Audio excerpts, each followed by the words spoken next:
Hello, Charlotte. Hey, Hedy, nice to see you. Nice to see you too. How have you been doing? Yeah, I'm okay. I'm absolutely freezing, to be honest. After this podcast, I am going to go and climb under a big duvet, I think. Oh, I don't blame you. But you didn't get an electric blanket yet? Well, in all honesty, I would love one, but I think it's on the Christmas list, like I said, so now I have to wait for Christmas for someone to give it to me. Yeah. Otherwise, I'll have duplicates. But I mean, the more the merrier. So I've only got so much body to put an electric blanket on is the thing. I'm not sure if the effect is cumulative or not. You never know, but it's been freezing too. Like, I've been living under my electric blanket for the past week, and even yesterday and Tuesday actually, I had to actually leave my house despite the snow and ice. I had to make the trek to university as I had my final seminar of the term, and oh my god, I was freezing. It's so cold. My nose was just dripping as soon as I left the house. Sorry, such a gross image, but it's it's cold. It is cold, and I do forget, you are currently doing a master's right now, right? How's that going? Yes. I mean, it's going. So I started in September, but I'm doing it part-time, so it's going to take me 2 years instead of 1. So obviously I can keep working at the same time. Bummer. And yeah, it's weird being back in kind of the university system, but also it's kind of nice. I enjoy being a student again, mainly because student discount. So that I'll is be the honest. only reason to do a master's. Literally, that's what I've said to everyone. So, and when did you finish your undergrad? Because you took a gap in between, right? Yeah, so I feel like I was really lucky. So I graduated 2019, just before COVID. So I still got my graduation ceremony and everything. But a lot of my friends graduated the following year because maybe they did a 4-year course. And so they were stuck during COVID without their graduation ceremony. So yeah, so since then it's been 3 years. So yeah, I took a 3-year unintentional break. Okay. I mean, because it's quite similar to me, because I basically finished my undergraduate and decided that was it. I was done. No more. I'm done. I'm over it. I am very over it. But then life happened, and 4 years later, I did decide to go back and do a master's. And kind of similarly to your friends, I ended up finishing mine in lockdown because oh wow, I kind of did it from 2019 to 2020. So I was doing my research project in the height of COVID. Which wow, I salute you for that. So thank you. Good on you. But so I mean, university is a huge part of people's lives in their 20s. We've both you are now doing your masters. Yes. And we've both done an undergrad, and you can spend years, in these institutions. So we did think today we would discuss university. Right. Yes. Big topic. When you went to university, Hedy, for you're a fresh-faced, little innocent first-year student, what was your first impression? What was it like?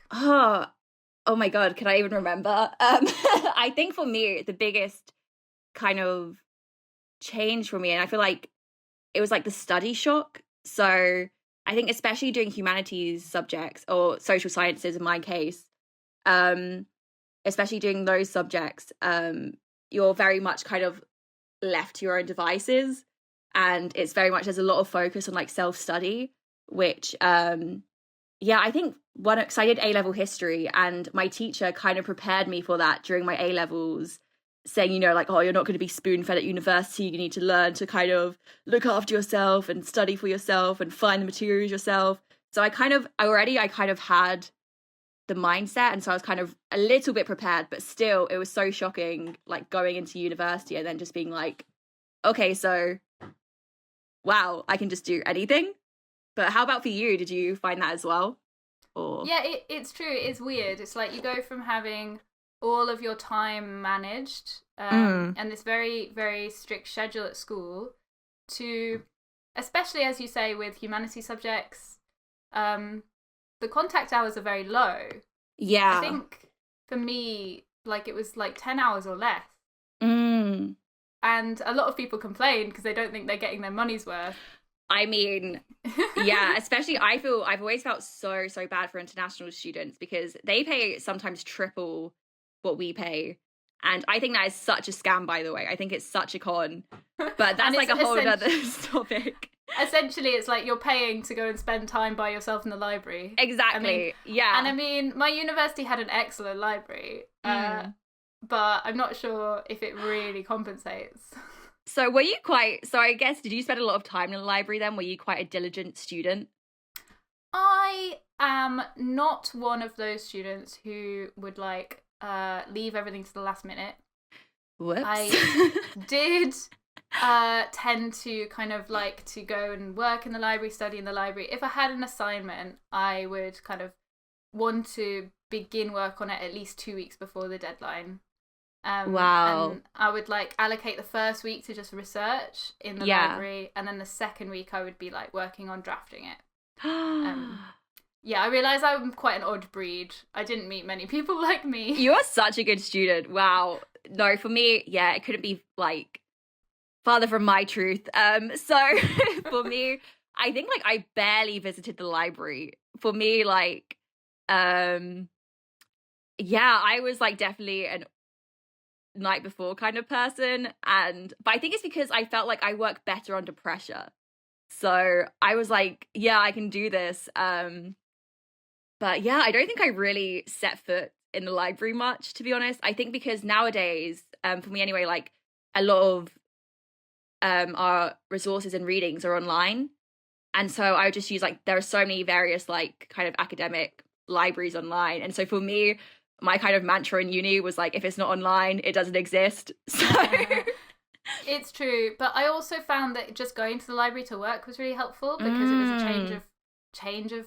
space. Yeah. Because I don't know about you, but like I reached a wall of productivity in my bedroom. Wow. And so did you move out for university? Yeah, I did, because I went to Edinburgh, so I moved to a different city. What about you? Well, so for me, this is the thing as well. So I stayed at home because I'm from London and I went to a London university. So London is just ridiculously expensive.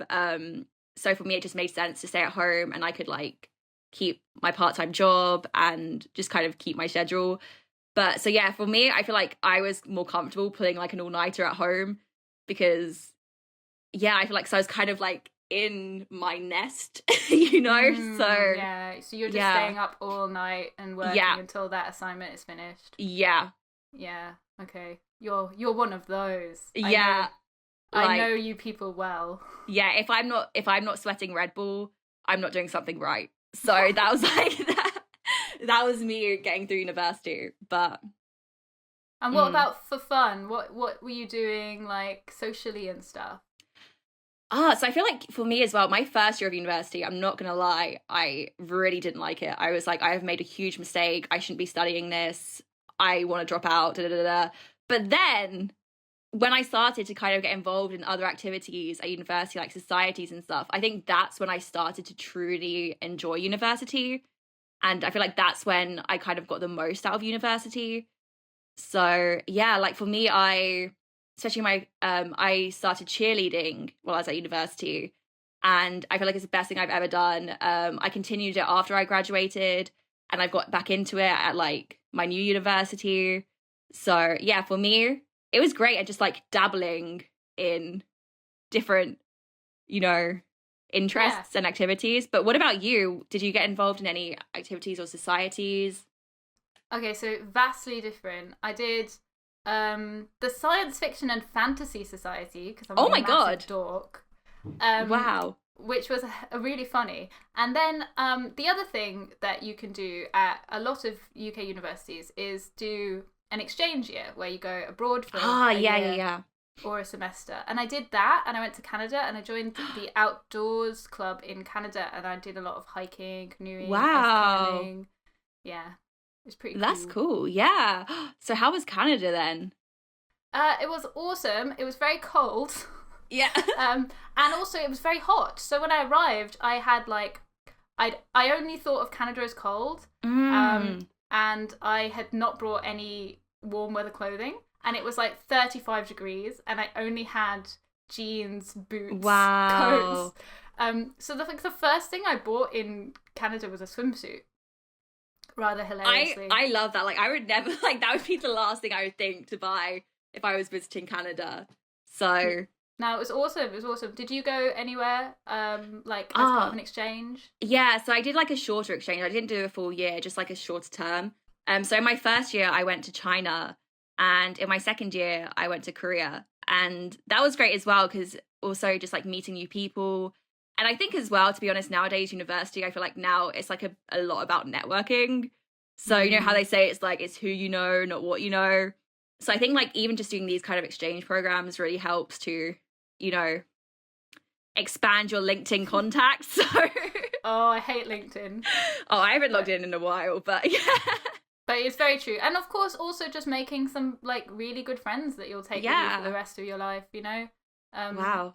It's a big part of what shapes us, like university. Oh, and I think on that note, Charlotte, on that very positive note, yeah, I feel like we'll call it a day. So yeah, thank you. And I will try really hard to not pull any all-nighters during my masters, but I cannot make any promises. Yeah, and if you need any motivational speeches, you know, I'm right here Thank for you. Yeah. Yeah, this was awesome. Thanks, Hedgie. Amazing. Thank you. See you next time. Bye.